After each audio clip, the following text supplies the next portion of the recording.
Hello student, स्वागत है आपका अपने ही YouTube channel maths with Lucky Panchal में। बच्चों, आज हम करेंगे एक्सरसाइज 3.6 का सेकंड पार्ट। इससे पहले मैंने आपको अच्छे से बताना था 3.1, 3.2, 3.4 और 0.5 के बारे में। इससे पहली वीडियो में मैंने आपको अच्छे से एक्सप्लेन किया है, तो उस वीडियो को ध्यान से देखना। आज हम एक्सरसाइज 3.6 का ही सेकेंड पार्ट करेंगे, तो ध्यान से देखना। इन क्वेश्चंस में होता क्या है, मैंने आपको पिछली वीडियो में अच्छे से बता दिया है।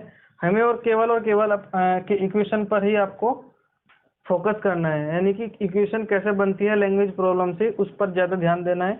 वो कैसा सोल्व होगा वो मैंने आपको 0.2 और 0.3 एक्सरसाइज में अच्छे से बता दिया था। तो इस तरीके से आपकी लैंग्वेज प्रॉब्लम होती है ये, तो ध्यान से देखना। इसमें क्या लिखा है कि रूही जो है वो ट्रेवल्स करती है 300 kilometre to her home, partly by train and partly by bus. इस लाइन का मतलब क्या है कि जो रूही है वो अपने घर जाने के लिए, उसका जो घर है और जो जहाँ पर वो है वो 300 किलोमीटर की डिस्टेंस पर खड़ी है। वो उस दूरी को ट्रेन और बस की सहायता से ट्रेवल करती है।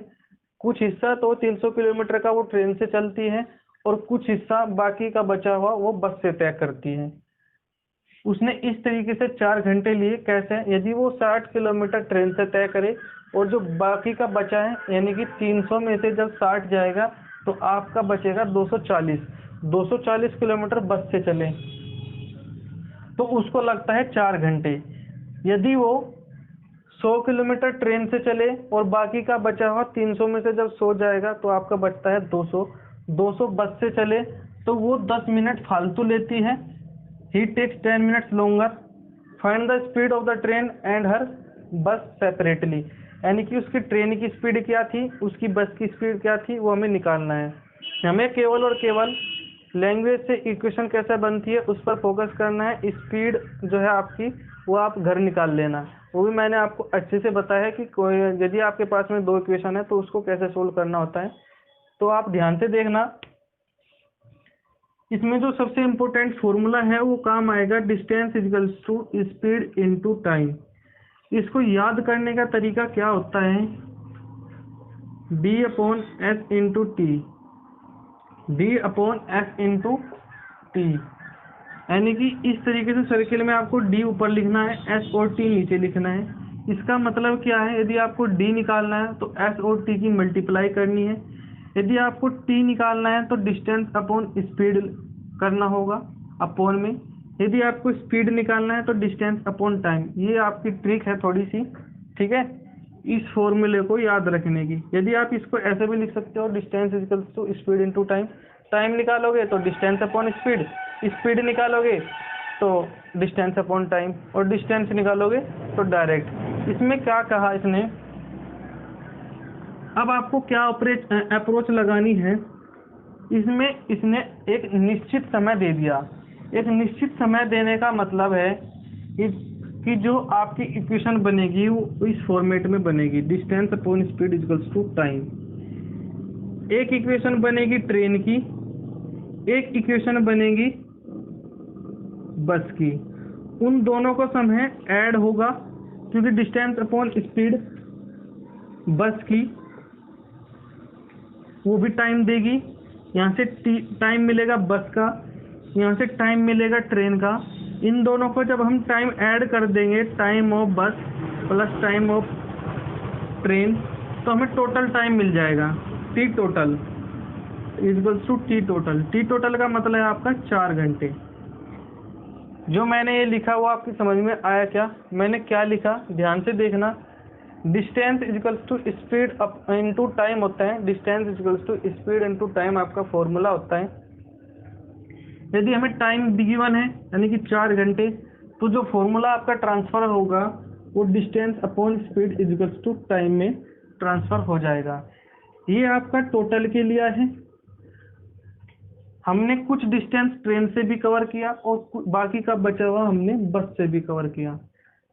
तो ध्यान से देखना, 60 किलोमीटर हमने ट्रेन से कवर किया और बाकी का बचा हुआ हमने 240 बस से कवर किया। डिस्टेंस अपॉन स्पीड ये बस का टाइम देगा, डिस्टेंस अपॉन स्पीड ये हमारा ट्रेन का टाइम देगा। तो ध्यान से देखना, जो आपकी इक्वेशन बनेगी वो किस तरीके से बनेगी,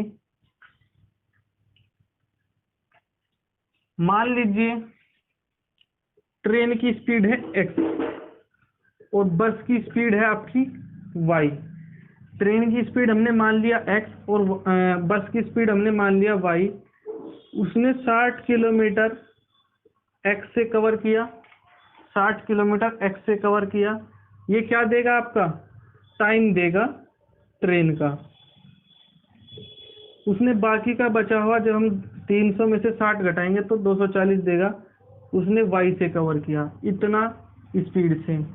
आपका टोटल टाइम आ गया 4। ये आपका जो देगा सेपरेट, वो टाइम ऑफ बस देगा।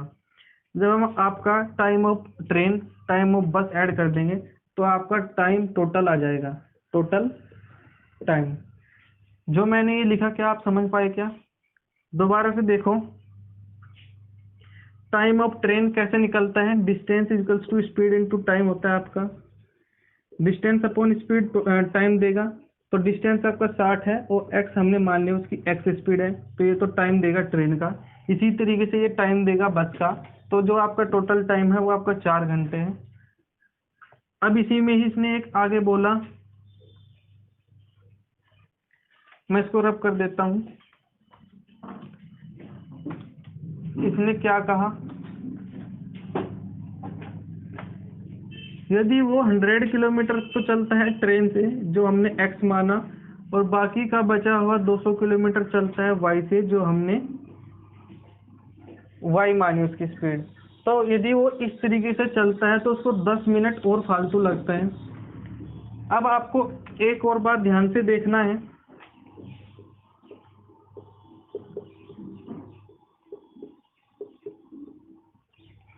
वो क्या देखनी है, यदि आप मिनट को टाइम में कन्वर्ट करते हो आवर्स में, यानी कि घंटे में, तो आपको क्या करना होता है, यदि आपकी 10 मिनट है तो आप 60 से डिवाइड करते हो, क्योंकि एक घंटे में 60 मिनट होती है। 2 घंटे को मिनट में कन्वर्ट करोगे तो मल्टीप्लाई करोगे 2 से, 120 मिनट होगी। और जब हम मिनट को आवर में बदलना चाहते हैं तो हम डिवाइड करते हैं 60 से। ठीक है, इस तरीके से 1/6 आवर्स हो जाएंगे। टोटल पहले कितने थे, 4 घंटे, उसका 10 मिनट और फालतू लेता था, 4 आवर्स। इसको भी हमने आवर्स में बदल लिया, तो जो टोटल आवर लेगा 6 चौक 24 और 1 25/6 आवर्स। तो हम यहाँ पर क्या लिख सकते हैं, 25/6 घंटे। यहाँ पर हम 4 घंटे लिख सकते हैं। इसी तरीके से यहाँ पर आपकी अब 2 इक्वेशन बन गई, पहली इक्वेशन, दूसरी इक्वेशन। इन दोनों इक्वेशन को अच्छे से सोल्व करना है। अब आपके यहाँ पर कैलकुलेशन मैटर करेगी कि आपने कितना अच्छे से प्रैक्टिस किया है। इस तरीके से आपकी ये इक्वेशन बन गई। ठीक है, एक इम्पोर्टेंट फॉर्मूला था distance is equals to speed into time, वो हमने लगाया। ठीक है, इस तरीके से आपका यहाँ पर ये सोल्व हो गया। अब आपका आता है नीचे वाला क्वेश्चन। ये भी बड़ा इंटरेस्टिंग क्वेश्चन है, तो ध्यान से देखना इसको भी। इसने कहा Ritu can rowed downstream 20 kilometre in 2 hours and upstream 4 kilometre in 2 hours. Find the speed of rowing in still water and the speed of the current. तो हमें यहाँ पर 4 जो है पर डेफिनेशन है, down stream, up stream, still water और current क्या होता है।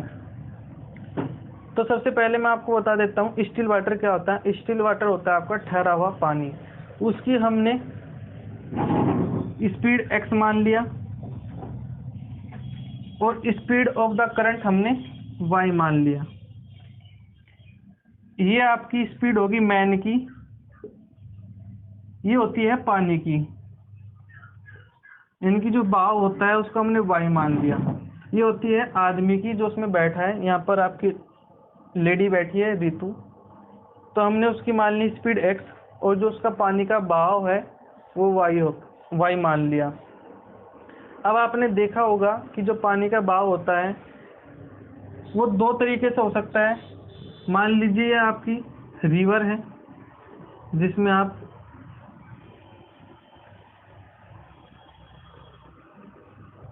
ठीक है, मान लीजिए ये आपकी रिवर है, यहाँ पर आपकी नाव है जो जिसमें भी आप बैठे हो। एक तो है कि पानी भी इसी डायरेक्शन में चल रहा है और आप भी इसी डायरेक्शन में चल रहे हो, तो इसको तो बोलते हैं हम डाउन स्ट्रीम। ऐसी कंडीशन को हम बोलते हैं डाउन स्ट्रीम। ऐसी कंडीशन को हम क्या बोलते हैं? Down stream. ठीक है, यदि आपका ये आपकी रिवर है, ठीक है, आपका पानी का बहाव थोड़ा इधर को है और आप जाना चाहते हो इधर को, तो आप बोलते हो अप स्ट्रीम। आप क्या बोलते हो? Up stream. डाउन स्ट्रीम में दोनों की स्पीड ऐड होगी क्योंकि फ्लो जो है आगे की ओर धकेलेगा। अप स्ट्रीम में आपकी माइनस होगी क्योंकि जो पानी का बहाव है, ठीक है, वो रोकेगा आपको।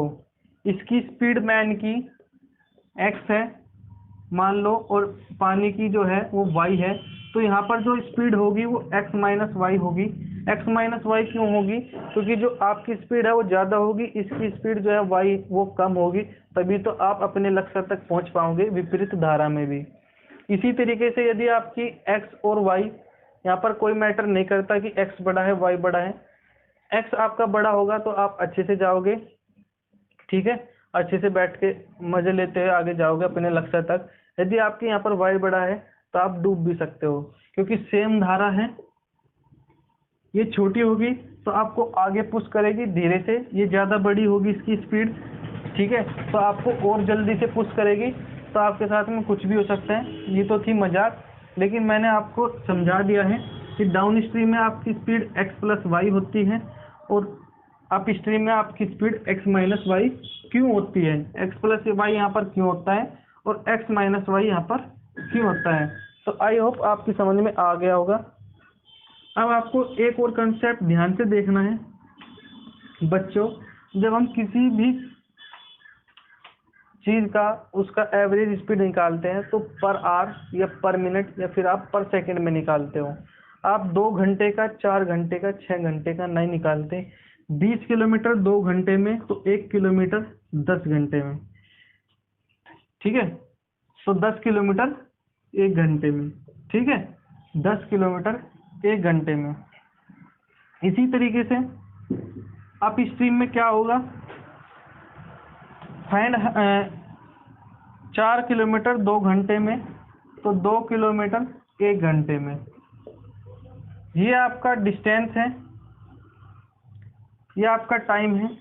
तो आपका जो फॉर्मूला होता था मैं आपको क्लियर कर देता हूँ, distance equal to speed into time. तो डिस्टेंस अपॉन टाइम ये क्या देगा? आपकी स्पीड देगा, ठीक है, ये आपकी स्पीड देगा।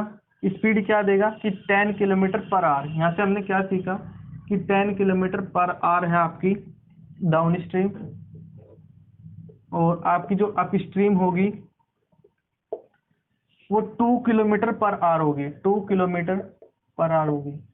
हमने क्या माना कि जो मैन की स्पीड है वो x है स्टिल वाटर में, और जो आपका करंट है वो आपका y माना। तो हमने क्या देखा था कि जो आपकी डाउन स्ट्रीम में स्पीड होती है वो ऐड हो जाती है, वो आपकी 10 किलोमीटर है। इसी तरीके से अप स्ट्रीम में वो आपकी घट जाती है, वो मैंने आपको अच्छे से बता दिया है क्यों घट जाती है, क्यों बढ़ जाती है। तो 10 और 2 यहाँ पर इसकी स्पीड आ गया, ये भी स्पीड है, ये भी स्पीड है, ये भी स्पीड है, ये भी स्पीड है। तो ध्यान से देखना, जब आप इक्वल करते हो तो दोनों की दोनों जो पैरामीटर होता है वो सेम होना चाहिए। ये नहीं कि ये डिस्टेंस है ये स्पीड है। यदि ये टाइम है तो टाइम टाइम के बराबर होगा, डिस्टेंस डिस्टेंस के बराबर होगा, स्पीड जो है स्पीड के बराबर होगी। ये आपकी सिंपल है तो मैं सोल्व कर देता हूँ। 2x इजिकल्स टू आपका 12, x आपका 6 होगा, यानी कि मैन जो है 6 होगा, y आपकी 4 होगी, ठीक है। इस तरीके से आपको ये सोल्व करना है। सिंपल था तो मैंने सोल्व कर दिया। जिसमें आपका बड़ी कैलकुलेशन है वो मैं आपको होमवर्क के रूम में दे देता हूँ। क्यों देता हूँ? क्योंकि मेरा काम है आपको ज़्यादा से ज़्यादा लैंग्वेज प्रॉब्लम को अच्छे से समझाना, ठीक है। लैंग्वेज से आपकी कैसे इक्वेशन बनी है वो आपको अच्छे से बताना। तो आइए अब हम आगे बढ़ते हैं। आइए अब हम बात करते हैं अपने अगले क्वेश्चन की। तो ध्यान से देखना, ये सारे के सारे क्वेश्चन आपके एनसीईआरटी के ही है। तो कैसे होगा ये? इसने कहा है कि जो एरिया है रेक्टेंगल का वो रिड्यूस्ड हो जाता है 9 स्क्वायर यूनिट्स, यदि उसकी length is reduced by 5 units and breadth is increased by 3 units. ध्यान से देखना, रेक्टेंगल का एरिया आपको कैसे निकलता है। ये तो आपका स्क्वायर हो गया। रेक्टेंगल में लेंथ और ब्रेड्थ डिफरेंट होती है। ये आपकी लेंथ होती है और ये आपकी ब्रेड्थ होती है, ठीक है, लंबाई और चौड़ाई।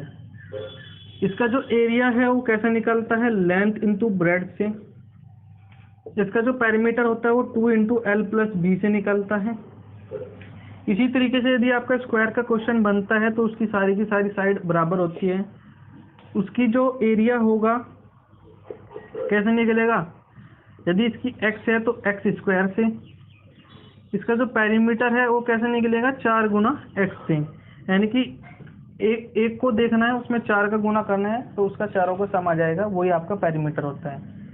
इस तरीके से ये मैंने आपको बताया स्क्वायर का, ये आपका है रेक्टेंगल का। आपको यहाँ से इसको देखना है। इसने ये कहा कि जो इसका एरिया है रेक्टेंगल का वो 9 स्क्वायर यूनिट्स घट जाता है। रिड्यूस्ड का मतलब होता है घटना। वो 9 स्क्वायर यूनिट्स घट जाता है यदि उसकी लेंथ को हम 5 यूनिट घटा दे, उसकी ब्रेड्थ को हम 3 यूनिट बढ़ा दे। तो कैसे, यदि हमने इसका एरिया LB माना, ओरिजिनल एरिया हमने इसका लेंथ इंटू ब्रेड्थ मान लिया। इसने क्या कहा, यदि हमने इसकी लेंथ को घटा दिया 3, 5 और इसकी ब्रेड्थ को हमने बढ़ा दिया 3, तो जो इसका एरिया है, ये जो एरिया है इसका न्यू एरिया लिख लो इसको, वो 9 स्क्वायर यूनिट्स घट जाएगा।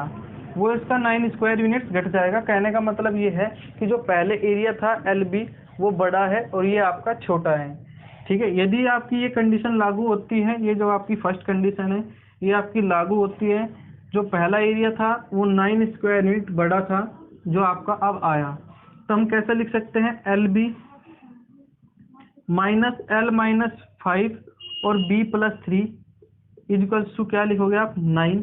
इस तरीके से ये आपकी पहली इक्वेशन बन गई। ये आपको सोल्व करना है। LB में 2 इक्वेशन आएगी, एक तो ये इक्वेशन बनेगी और एक आपकी नेक्स्ट कंडीशन में बनेगी। नेक्स्ट कंडीशन क्या कहा उसने, नेक्स्ट कंडीशन में ये बोला यदि हम लेंथ को 3 यूनिट्स बढ़ाते हैं। अब हमने क्या किया, हमने लेंथ को 3 यूनिट बढ़ा दिया और ब्रेड्थ को 2 यूनिट और ब्रेड्थ को भी यहाँ पर 2 यूनिट बढ़ा दिया। ये आपकी न्यू ब्रेड्थ है, ये आपकी न्यू लेंथ है। इसी तरीके से ये आपकी न्यू लेंथ थी, यहाँ पर आपकी न्यू ब्रेड्थ थी। लेंथ और ब्रेड्थ का मल्टीपल ही आपका एरिया होता है। जो आपका यहाँ पर एरिया आया, इसने क्या कहा, if we increase the length by 3 units and the breadth by 2 units, जो एरिया है वो 67 स्क्वायर यूनिट्स बढ़ जाएगा। यानी कि पहली कंडीशन में जो आपका एरिया था वो घटा था, अब आपका जो एरिया आया वो 67 स्क्वायर यूनिट्स पहले एरिया से बड़ा है। कहने का मतलब ये है कि जो ये एरिया आया है आपका वो 67 स्क्वायर यूनिट बड़ा है ओरिजिनल एरिया से। इस तरीके से ये इक्वेशन बनेगी आपकी, इस तरीके से आपकी ये इक्वेशन बनेगी। आपके पास में फर्स्ट इक्वेशन है, आपके पास में सेकंड इक्वेशन है। दोनों इक्वेशन को सोल्व करना, आपकी L और B यहाँ पर आ जाएगी। मेरा कराने का मतलब ये था, आगे कराने का मतलब नहीं है, क्योंकि अब आपके पास में ये दोनों इक्वेशन आ गई है जो मैंने आपको पॉइंट 2 और पॉइंट 3 में भी अच्छे से समझाया है। एक बार और देखना, यदि यहाँ पर इसकी जगह रेक्टेंगल की जगह स्क्वायर आता है तो वो भी मैंने आपको बता दिया कि उनके फॉर्मूले क्या क्या होते हैं।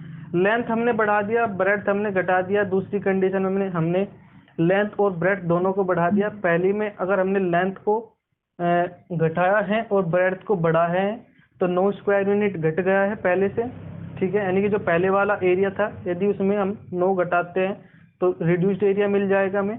यदि जो दूसरी कंडीशन हम देखते हैं तो जो बाद में हमें कंडीशन से एरिया मिला है वो 67 स्क्वायर यूनिट बड़ा है। यानी कि जो नेक्स्ट एरिया हमारा आया, यदि हम उसमें से 67 घटाते हैं तो हमारा ओरिजिनल एरिया मिल जाएगा। 67 को यदि हम पहले एरिया में से घटा देते हैं तो हम ये भी लिख सकते हैं इसको इस तरीके से। पहली इक्वेशन भी सही है, दूसरी इक्वेशन भी सही है। अब हम आपका तीसरा क्वेश्चन तीसरा नहीं बोल सकते हम, ये तो तीसरा क्वेश्चन था। टोटल मिला के आपके वो 7, 8, ये 9th क्वेश्चन था। अब हम आपका 10th क्वेश्चन करेंगे, ठीक है। मैं आपको अच्छे से एक एक क्वेश्चन बड़े अच्छे कंसेप्ट से समझा रहा हूँ और मुझे उम्मीद है आपकी अच्छे से समझ में आ रहा होगा, तो ध्यान से देखना। आइए अब हम आगे बढ़ते हैं। तो इस क्वेश्चन में ये आपका 11वां क्वेश्चन है। इसने क्वेश्चन में क्या बताया कि Meena went to a bank to withdraw ₹2000. She asked the cashier to give her ₹50 and ₹100 notes only. Meena को 25 notes in all. Find how many notes of ₹50 and 100 she received. इसने क्या कहा, मीना नाम की एक लड़की है, वो बैंक में 2000 रुपये अपने निकालने गई। उसने कैशियर से ये बोला, जो पैसे देता है उसको कैशियर बोलते हैं, उसने ये बोला केवल और केवल मेरे को 50 रुपये के नोट्स और 100 रुपये के नोट्स में ही मुझे 2000 का अमाउंट चाहिए। यानी कि जितने भी मेरे पास मुझे निकालने हैं 2000 रुपया, उसमें केवल 50 का नोट ही होना चाहिए और 100 का ही नोट होना चाहिए, ठीक है। 500 का मत देना, 2000 का एक सिंगल नोट मत देना। मुझे 50 और 100 रुपीज़ की करेंसी चाहिए। और आपको एक एडिशनल इन्फॉर्मेशन दे दिया, जो सेकंड इक्वेशन बनाएगा आपकी, वो ये है कि कैशियर ने ये भी बताया कि मीना को केवल 25 नोट्स दिए गए, जिसमें आपके 50 के भी नोट्स थे, जिसमें आपके 100 के भी नोट्स थे। तो आइए शुरू करते हैं हम। मान लीजिए जो 50 के नोट्स थे, 50 रुपीज़ नोट्स, वो उसको x मिले। जो उसको 100 रुपीज़ नोट्स थे, मान लीजिए वो उसको y मिले। 50 के उसके नोट्स x मिले और 100 नोट्स उसको y मिले। तो 50x into 100y equals to 2000। ये हमने कैसे लिख लिया, 50 के x नोट्स की मल्टीप्लाई और 100 के y नोट्स की मल्टीप्लाई जब हम ऐड करोगे तो 2000 मिल जाएगा। क्या आपको सम, मैं आपको बार बार बता रहा हूँ, आपके x नोट्स 50 से मल्टीपल हो गए, आपके y नोट्स 100 से मल्टीपल हो गए, क्योंकि y जो है आपका एक सिंगल y आपको 100 अमाउंट देता है। तो y के जितने भी नोट्स होंगे तो आपको 100 से मल्टीप्लाई करना होगा। एक सिंगल x आपको 50 का अमाउंट देता है, तो जितने भी आपके पास में नोट्स होंगे, x जितने भी होंगे, उसको जब आप 50 से मल्टीप्लाई करोगे और दोनों को ऐड करोगे, जितना भी अमाउंट आएगा वो आपका 2000 बनेगा। क्या, तो एक इक्वेशन आपकी यहाँ से बन गई। इस इक्वेशन का हम रिड्यूस्ड भी कर सकते हैं। 50 यदि हम कॉमन लेते हैं तो 52y, तो 50 चौक 40, ठीक है। कितना आएगा 40, क्योंकि 1 से 1 0 जाएगा और 5 चौक 20 और 40। x प्लस 2y आपका 40 के बराबर हो जाएगा। मान लीजिए सेकंड इक्वेशन है। यदि आप दूसरी इक्वेशन बनाना चाहते हो तो आपको ये बताया गया कि मीना को कुल मिलाकर 25 नोट्स मिले, यानी कि x 50 को दर्शाता है, y आपका 100 को दर्शाता है, यानी कि x प्लस y आपका जितना भी मीना को मिला है वो 25 है। x प्लस y आपका मीना को कितना मिला, 25 नोट्स। यदि आप इसको सोल्व करते हो, आपका आसानी है, चलो मैं करके बता देता हूँ। माइनस करोगे तो कितना होगा, x से x जाएगा, y कितना होगा 15 आएगा। y 15 आ गया आपका, y 15 आ गया, x कितना होगा, y जब आप 15 यहाँ पर लिखोगे तो x प्लस 15 इजिकल्स टू 25, तो आपका x जो है 10 आ जाएगा। यदि आप अपनी कंडीशन में रख के देखते हो तो आपको क्या मिलेगा, 2000। कैसे, ये मैं आपको एडिशनल बता रहा हूँ। y 15 है, 50 की गुना जब आप x से करोगे कितना आएगा 500। 15 की मल्टीप्लाई जब आप 100 से करोगे तो कितना आएगा 1500, ठीक है। यानी कि 15 गुना 100 1500, जब आप इन दोनों का सम करोगे तो कितना आएगा 2000। यानी कि ये कंडीशन हमारी सेटिस्फाई हो गई।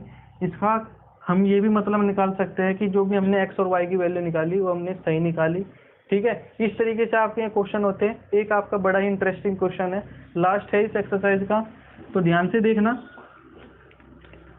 बच्चों। इस चैनल के माध्यम से आप बहुत कुछ सीख पाओगे और आपको ये फील भी नहीं होगा कि हम ऑनलाइन पढ़ रहे हैं या फिर आप अपनी स्कूल में पढ़ रहे हैं। और मैं गारंटी देता हूँ इस बात की, आपको स्कूल से भी अच्छा इतना क्लियर कंसेप्ट शायद ही और किसी चैनल पर पढ़ने को मिले। तो ध्यान से देखना। आइए बच्चों, अब हम लास्ट क्वेश्चन करते हैं इस एक्सरसाइज का भी और इस चैप्टर का भी। ठीक है, बड़ा ही इंटरेस्टिंग क्वेश्चन है, ध्यान से देखना, खुश हो जाएगी आपकी तबीयत। ठीक है। Yash scored 40 marks in a test. Yash कोई लड़का है आपके जैसा ही कोई, ठीक है, 40 marks in a test, getting 3 marks for each correct answer and losing 1 mark for each wrong answer. Had 4 marks been awarded for each correct answer and 2 marks been deducted for each wrong answer, so then yes scored 50 marks. How many question in total?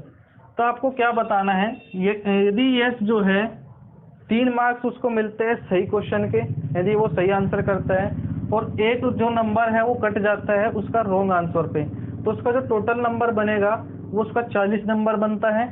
और यहाँ पर दूसरी condition बताई, यदि उसको सही का 4 number मिलता है और रॉन्ग का 2 नंबर घट जाता है तो उसको इस तरीके से 50 नंबर मिलते हैं। पहली कंडीशन ये है उसको 40 नंबर मिलेगा, यदि 3 नंबर तो उसको सही करने पर मिलता है और 1 नंबर आपका उसका कट जाता है गलत करने पर। इस कंडीशन में उसको 40 नंबर मिलता है और दूसरी कंडीशन में उसको 50 नंबर मिलता है। मान लीजिए उसने जो क्वेश्चन करे और लास्ट में क्या बताना है कि उसने कितने टोटल क्वेश्चन थे उसके पेपर में, कितने टोटल क्वेश्चन थे उसके पेपर में, वो आपको बताना है। How many question in all या इन टोटल। ठीक है, उसका मतलब यही है कहने का कि आपको उसके पेपर में कितने क्वेश्चन थे वो बताना है। मान लीजिए क्वेश्चन किस तरीके से जाएगा वो देखना है आपको। मान लीजिए करेक्ट क्वेश्चन x था, रॉन्ग आंसर आपका y था। आप करेक्ट क्वेश्चन कर सकते हो या करेक्ट आंसर कह सकते हो। रॉन्ग आंसर जो उसने किया, करेक्ट क्वेश्चन नहीं बोल सकते क्योंकि क्वेश्चन तो आपके करेक्ट ही आते हैं पेपर में। करेक्ट जो आंसर किए उसने, मान लीजिए वो x क्वेश्चन के करे, और जो रॉन्ग आंसर किए मान लीजिए उसने y क्वेश्चन के करे। तो ध्यान से देखना, पहली जो कंडीशन है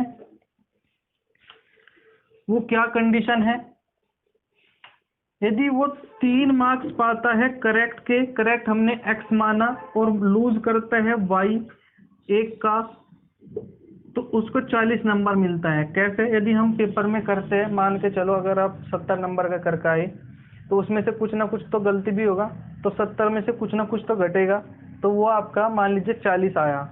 ठीक है, 70 नंबर का आप पेपर करके आए, कुछ ना कुछ आपका गलत भी हुआ तो आपको 40 नंबर मिला, कहने की बात है। ठीक है, आपको समझाने के तरीके से मैं बोल रहा हूँ। सही नंबर का आपको 3 नंबर मिल रहा है और आपका निगेटिव मार्किंग है जिसमें आपका 1 नंबर कट रहा है, तो आपको मिलता है 40 नंबर इस कंडीशन के हिसाब से। ये कंडीशन है आपकी फर्स्ट।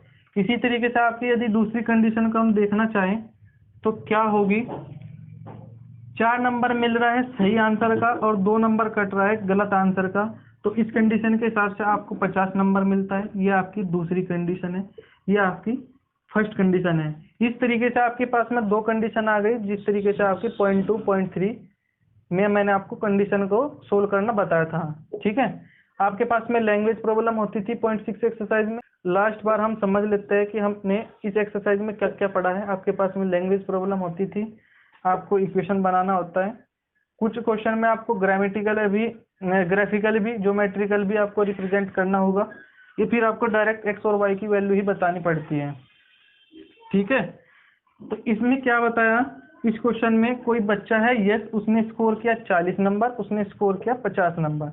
40 स्कोर तब करता है यदि सही का 3 नंबर और गलत का 1 नंबर कटे। 50 स्कोर तब करता है यदि 4 नंबर सही पे मिले और 2 नंबर उसके गलत करने पर कटे। ठीक है, ध्यान से देखना, लास्ट क्वेश्चन है क्योंकि, तो मैं इसको अच्छे से समझा देता हूँ। तो 3x minus Y, why he लिख सकते हो क्योंकि y का मल्टीपल 1 है, वो अंडरस्टूड होता है। 40 है, 4x माइनस 2y 50 है। इस तरीके से यहाँ पर आपकी 2 इक्वेशन है, यहाँ पर आपका लगेगा। ठीक है, यदि आप इसमें एलिमिनेशन मेथड लगाते हो, एलिमिनेशन मेथड का मतलब है कि एक चीज को एलिमिनेट करो और दूसरे में पुट कर दो तो आपका एलिमिनेशन होता है। सब्स्टिट्यूशन का मतलब होता है कि यदि आप y की वैल्यू यहाँ से निकालते हो और यहाँ पर पुट कर देते हो तो वो ज़्यादा लंबा मेथड हो जाएगा, ज़्यादा लंबा सोल्यूशन हो जाएगा उसका, ठीक है, लॉन्गर चला जाएगा। यदि मैं इसमें 2 की मल्टीप्लाई कर देता हूँ तो आपके पास में क्या बनेगा, 2 3 जा 6 माइनस 2y इजिकल्स टू 80। मैंने आपको ये भी बताया था यदि आप 2 की मल्टीप्लाई इधर करते हो तो इधर भी 2 की मल्टीप्लाई होगा और इधर भी आपका 2 की मल्टीप्लाई होगा। यहाँ पर है आपका 4x, यहाँ पर है आपका 2y और यहाँ पर है आपका 50। तो इसको डायरेक्ट ऐड कर देना, क्या होगा, आपको डायरेक्ट ऐड नहीं करना है क्योंकि ये भी माइनस है ये भी माइनस है। क्या देखना है आपको, जल्दबाजी नहीं करनी है, ठीक है, गलती हो जाती है कभी कभी। 2y equals to 80, 4x minus 2y equals to 50। यदि आप माइनस करते हो, माइनस से हमें क्या फ़ायदा मिलेगा, माइनस हमारा साइन चेंज कर देता है। आई रिपीट, माइनस हमारा साइन चेंज कर देता है।